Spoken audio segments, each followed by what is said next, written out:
Rygwelski, and she is with MassChallenge and one of the head executives in the Austin office. And so far, they've raised over $2.5 billion.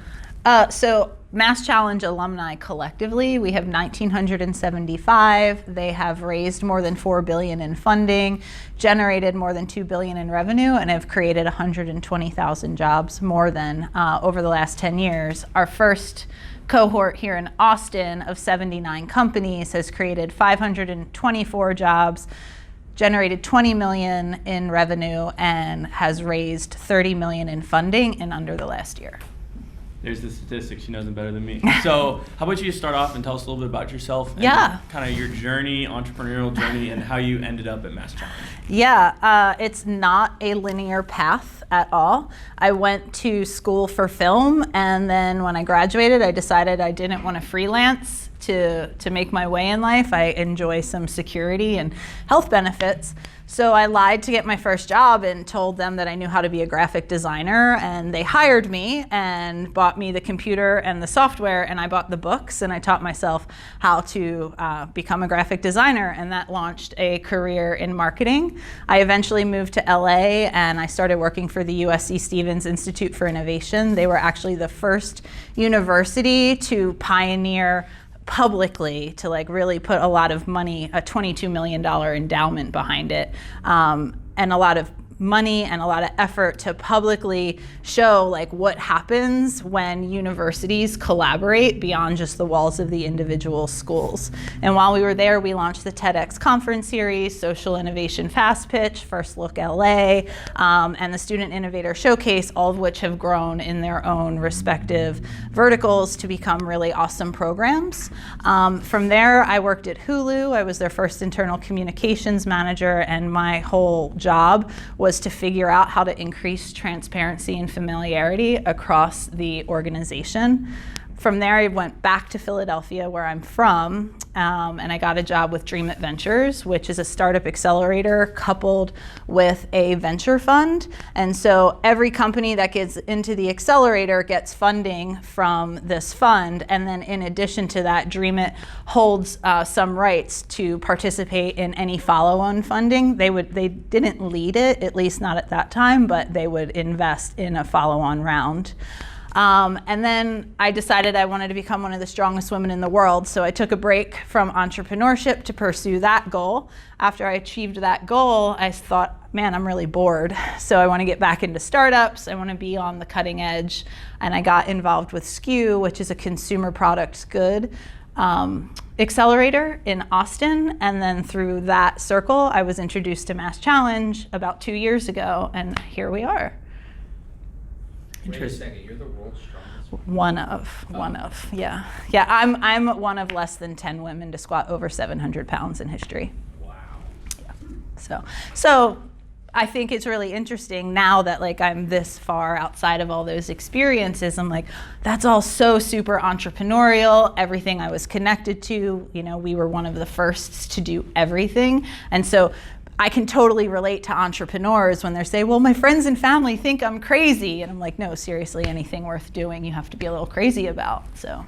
So what led you kind of on this, what gave you this entrepreneurial mindset and this whole life is kind of, you've always kind of had some inkling to move towards that. What do you think's drawn you towards that? I'm so super competitive, I like to kind of see what's coming and then be the first one to get there. I just have this innate ability to be like, that's the goal, let's go, and like charge forward on that path. But I think honestly, my biggest motivator was just, I grew up in very traditional American household where I was raised to go to college, get a 9 to 5, and that just did not feel right to me. So for me, it was being able to create my own path and figure out a way to make a life for myself while still holding what I value, which is a solid paycheck and some benefits, but also be able to make an impact in the world. And honestly, when I started at USC, like I told you, I had a very traditional upbringing. I didn't truly understand what entrepreneurship was, and that just like that first job opened my world to everything. So tell us a little bit about MassChallenge. Yeah. Kind of what makes them gives them a defining factor from other accelerators and whatnot, and why you chose what brought you to them?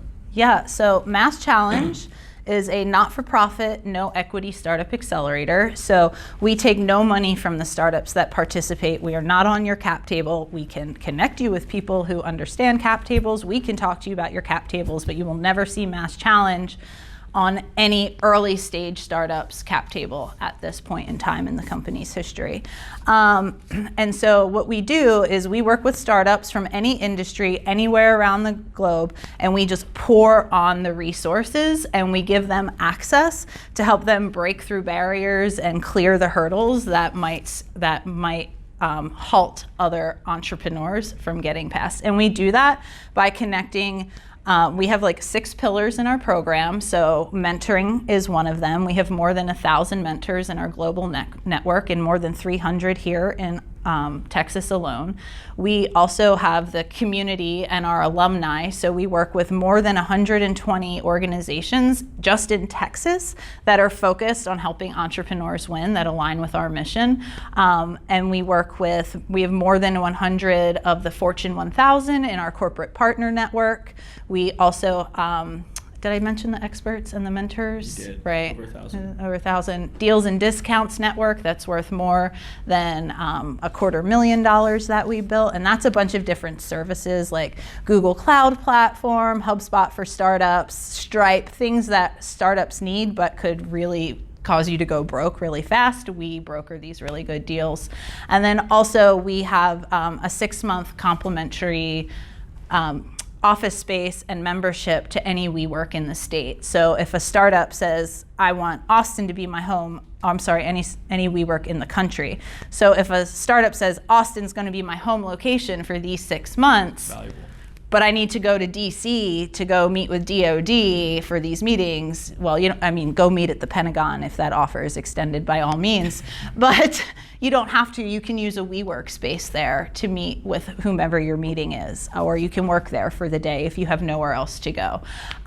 So yeah, that's really exciting. And one of the things we do, our whole mission is to help entrepreneurs win. So the workspace is a good way of demonstrating that value, in that the accelerator is only 4 months, but you get 6 months of free office space. So you have a 2-month runway after the accelerator ends to still use that WeWork membership. Wow, so y'all really have like just a whole conglomerate of resources to provide to anyone that comes through your accelerator program. Yeah. So what's kind of, from being in Austin and starting there, what's kind of your vision for how entrepreneurship's changing and kind of California is coming over there and we get the Silicon Valley coming in? What are your thoughts on that? Well, so it's our goal to make Texas the best place in the world to innovate. Like, Texas has all the right ingredients. I'm from Philadelphia. Texas is the last place I expected to be a cheerleader for, but I love Texas. And number one in economic and business development for well over a decade. There are, I don't know, what is it, something like 25% of the Fortune 500 are located in Texas. I mean, Texas is a really awesome place to do business. And I think what we're seeing with everything happening in California is they're like, oh, we didn't pay attention to this little economy down there in the South, and there's actually a whole lot of activity. And that's why you see like Quake Capital is launching here, and Mithril they just closed up shop in the Valley and they're moving into Austin, and Lottery.com is leaving the Valley and they're setting up in Bee Caves, which is up in Austin. And yeah, there's a lot of activity in Austin, but that's definitely starting to bleed out, and we're seeing it a lot in even the really smaller, more rural areas like College Station and Lubbock. And I believe that's driven by the universities. So on leading into the universities, I know we both have a mutual friend and at UT. And so how is MassChallenge working with the universities and kind of fostering that relationship to kind of bring in this new generation of entrepreneurs? Right now, it's all about the startups. We're startups first. We're working with the universities, hosting office hours, events, really getting to know who the startups are and what they need, and then, building the relationship with them, inviting them to our events.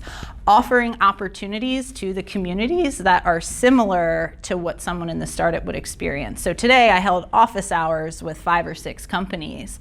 Well, I host office hours all the time with our companies. And so we do the same things. We'll bring some mentors some places, or we'll host community events. In the beginning of November, we did a marketing for startups, and our #1 ranked marketing mentor hosted it from the program. So it's really, yes, there is a special experience. There are the equity-free cash awards in the accelerator itself, but we can offer some of that core of the accelerator to the community as a whole through the other programming. So in your office hours that you're talking about, what's something distinctive that you look in startups that you're like, wow, this really separates them? What's this common denominator that sets them apart? So for MassChallenge, we're impact over equity. So we're really looking at how are you changing the market landscape that you're in? How are you affecting the lives of your customers? Are you creating a whole new market, or are you just disrupting things altogether? But also it comes down to the passion, because curing cancer is so super impactful, but so is creating a platform that can send a woman the perfectly sized jeans made to her measurements for the same price you would spend at like a Gap or an American Eagle. And both of those companies exist. I've met both of them, and they're both equally impactful. I know customers of this jeans platform, like they cried when they first got these jeans, because if you're really tall or a really curvy woman, like the standard clothes aren't meant for you. And that is so disruptive and so impactful. So what's your favorite startup that you've seen? Ooh, I can't pick a favorite. I love all my kids equally. And that's something my mother would say to me. But deep down, we know. Like what? I mean, honestly, these entrepreneurs become my friends. Like Trendkite is an Austin success story. I remember when they applied to Dream at Austin in 2012. And now they just exited for $225 million. But like, I'm on a first name basis with these guys. They're just my friends. I've met AJ several times since he left his role as CEO to catch up. And then Janice, who's the founder of the Mentor Method, like we make it a point just to get coffee once a week. So these relationships from where I sit as a facilitator for this type of ecosystem, like these people become my friends. And so it is really hard for me to just pick a favorite. That's a fair answer. Yeah, I mean, and all the ideas are really cool, and they're all really game changing, and that's why I think this opportunity for me is so sexy, is because it's like the work I do every day. It might take 5 years to see it really come to life, but I'm like, I know that this idea is going to change the lives of people in the future. And you said, when are applications closing for MassChallenge? MassChallenge applications for Austin close March 13th, so that's about 2 weeks from now, right after South by Southwest. And then we're going to launch the Houston boot camp applications on April 10th, and they'll be live for 4 to 5 weeks. And the Houston program is a smaller 6-week program, whereas the Austin Accelerator is a 4-month accelerator competition for equity-free cash prizes. Both of them are rooted in those pillars I discussed earlier. Both of them come with 6 months of free office space. The Houston program was structured differently because as we were getting connected in Houston, and we know funding opportunities is always the #1 desire, but also entrepreneurs are seeking access, and we knew that we could quickly bring access to mentorship and corporate partners in the community this year, that we didn't have to wait till 2020 to start that. And so, in terms of MassChallenge in the Austin cohort, is there anything specific, like industry specific, that y'all look at, or is it mainly just impact? We are industry agnostic at the early stage. MassChallenge has 2 later stage vertical accelerators in fintech and health tech. Both of those programs are in Boston right now. That doesn't mean there won't be later stage verticals here, but after doing this for 10 years, even though every startup is different, there are just some foundational elements that every startup needs, and that's what we focus on providing it first. And then as you get deeper into the accelerator, it becomes more bespoke. And there are industry-centered weeks that, if you're a health tech medical device startup, there are opportunities for you to connect with that community and take classes specifically to that industry. Well, with that being said, let's open the floor for questions. Anyone want to start it off? Yes. I'm curious, obviously you guys have seen tons of startups apply and worked with so many. Are there any common denominators when it comes to problems that you see entrepreneurs having early on? Sort of what's the common theme there, if any? Well, the bright, shiny object is always a common theme. I even fall guilty to that often. But so there's that. But I think in the accelerators, there are just some just like when you're starting a business, there are some things you can start right away that make the future of your business a lot easier, and it's usually more operational stuff.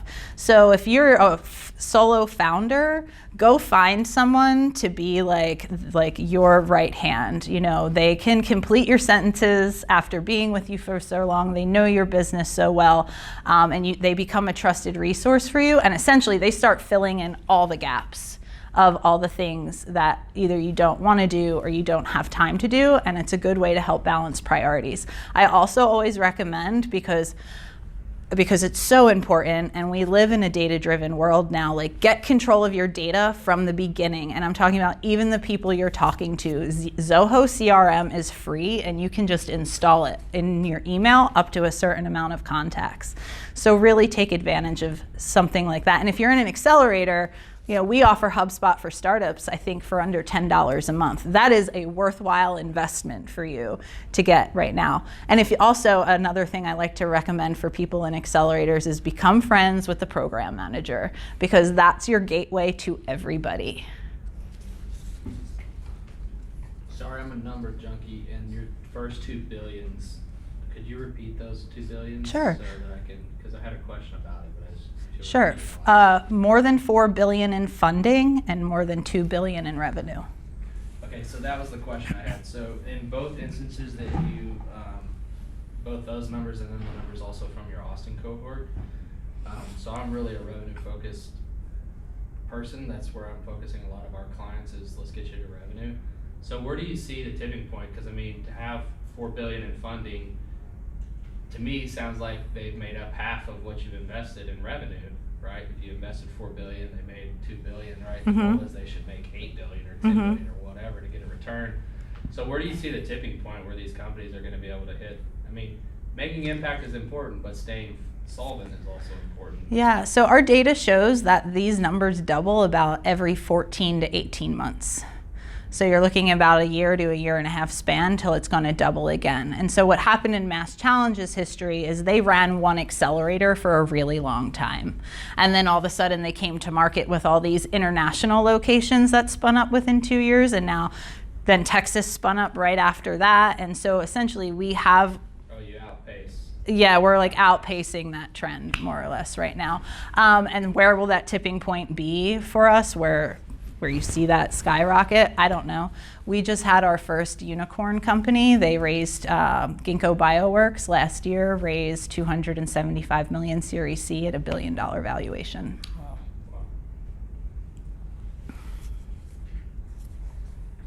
Hi, Ahad Azimadi. When you move into a city like Houston, where there's already so many strong accelerator programs like the TMCX program and things like that, how do you see MassChallenge working with them? What are the opportunities and what are the challenges, and how will that affect the startups that you accept into those programs? Yeah, we faced the same issue when we were entering Texas as a whole, but specifically Austin. There are like 19 accelerators in Austin, which is crazy when you think about how small Austin really is. So, you know, we don't believe in taking from the pie. We believe that our values and our model are adding to the pie. So we're just making the pie bigger. Our goal in Houston is to really shine a light on the activity that is happening there, and we're doing that by working with TMC, TMCX, Station Houston, Impact Hub Houston, the Work Lodge, the Cannon, Capital Factory. You know, we all want to work together, and essentially, right now, the way this is, it's like, hey, we have this really cool program that's good for startups. Do you know any startups? Because I know some startups that could really benefit from you. And no matter what, we are always, you know, helping to grow the ecosystem from the ground up. For all the startups you have coming through, I guess conversely with what Cameron asked, you know, is there any secret sauce that you see among many of the applicants that apply and end up making it that you believe has the most potential? Sure. So, well, first, let me tell you how we define early stage. Early stage is defined as less than $500,000 in equity-bearing investment or $1 million or less in revenue over the last 12 months. So if you raised $750,000 18 months ago and you have $400,000 in revenue, you're still good to go. You can get in. If you raised $750,000 last week, probably not a fit because now you have a lot of access that's tied to that money already. Doesn't mean don't apply because you still get feedback from our judges at every touch point. And like I said, those are guidelines. Those are not hard and fast rules. We did have a company last year from the Valley who had raised $1 million and had another 2.5 in a convertible note. And their idea, they were a medical device company, so they were zero revenue. But their idea was so novel and so impactful that we accepted them into the accelerator. So that's what I'm saying. Like, there are examples of how this is a guideline, not a hard and fast rule. Outside of that, what we are looking for is the potential for impact, as I defined it earlier. How are you affecting change, and can you do it at scale? Are you making lives better for people? The second thing we're looking for is traction, and not traction in the sense of, oh, hey, I just created a pipeline of $500,000 in 2.5 months. Traction in the sense of, you're an early stage idea. Does someone else know about this? Are you making forward momentum? Are you socializing your idea? You know, last year, the mentor method, she came in and she did not have a fully fleshed out business model. She kind of knew what it could be, but essentially, like, at the highest level, what she's doing is affecting systematic change by injecting diversity and inclusion initiatives into large corporate organizations. And that for us was really cool. And she had started socializing it. So that's why that was a good fit. And then the third thing we really look at is the founders. How passionate are they? You know, can they really take everything that this accelerator offers and like make it their own? Because that's another key indicator of success in an accelerator, is the founders that really get involved. Can you expand a little bit more on, you mentioned working with both A&M and then you also alluded to Texas Tech or Lubbock Christian University or Wayland Baptist, but you did say Lubbock. Yeah. And but then also, like, I was really interested in the earlier part of your conversation about the $22 million backed university that you're working with, an endowed university. Just kind of, how do you see MassChallenge engaging with universities here in Texas? Again, everything right now is about the startups. So right now it's how can I come and how can I help? Do you need me to be a mentor? Should we be a judge? Can we coach pitch sessions for you? Do you want to facilitate some sort of workshop that we can provide mentors for? So right now it's very much about providing resources, and they really still do that. That's like the crux of the model that's been very successful in Boston and in the other regions as well. So if I had it like my way, I would love to do a statewide like research park mixer and get some and do like a 3-day conference. And I know things like that already exist, but maybe focus it more in the vein of like TED, and each university gets to nominate their top 5 ideas, and then the whole community votes on those ideas. And then those are the ideas that are presented. There are a million ways to go about it, but again, Texas is so big. Unlike Massachusetts, you can drive in an hour and a half, but it's like a day to go from College Station to El Paso. That same connectivity is much harder, and I think we're going to have to get much more creative. That's a long-term goal. That's not anything you would see in the next 3 years, I think. You said more about believing in Texas, though you're from Philadelphia. I'm curious, you know, well, one, why did you not focus your attention mainly on a place like Silicon Valley, or you mentioned you had a startup from Silicon Valley. Why is it you see so much potential in Texas, and do you see many of the startups coming from Silicon Valley or other places coming here and then asking you for help, or vice versa? So, I mean, we're open to the world, so we bring the world to wherever we are. I personally didn't go to San Francisco because the sun doesn't shine enough. And I'm not even kidding. Like, it was one of my options when I was trying to decide whether or not to go back to Philadelphia. But also, I like the feel of Texas because you get into these little urban pockets, but there seems to be a very deep creative culture everywhere you go. And for me, yeah, there's a creative culture in Philadelphia, but everyone kind of still fits the cookie cutter model. The entrepreneurial ecosystem there is much smaller than what they have in Austin. And I landed in Austin because of Dream It. They moved me there willingly. I was a willing participant in that move. But they sent me out there to do a 4-month contract to launch their Austin accelerator. And then when I was leaving, they offered the opportunity for me to stay. And so I stayed. Great, thank you. And then just quick question on kind of the linkage between all of the different locations. Is there a linkage? And then also when you're applying, are you applying for both Austin and Houston, or just a single one of them, or how's that work? There are separate applications. So right now with the Austin Accelerator, we're also recruiting for Boston, Rhode Island, and Switzerland. So you could say, I'm interested in all of these, but you would still have to fill out individual applications for each of those accelerators to do it.